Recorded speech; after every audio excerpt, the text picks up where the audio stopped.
Hi guys, ninasad ko sa akong mga bulak guys. So,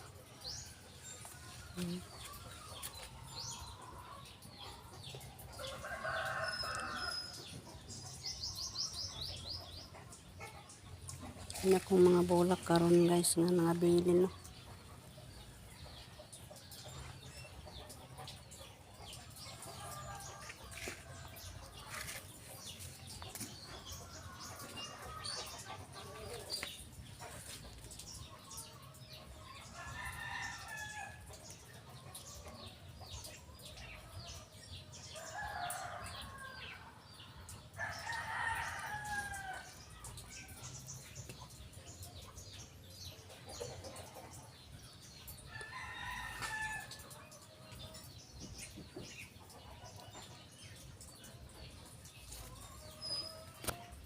Nangampat na gindi sa buwahan ang kung uban nga bulak guys. So,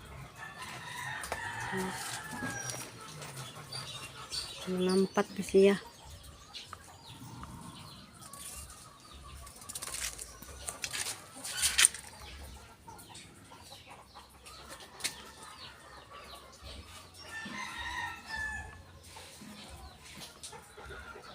Ang dagko na akong mga bulak guys. So,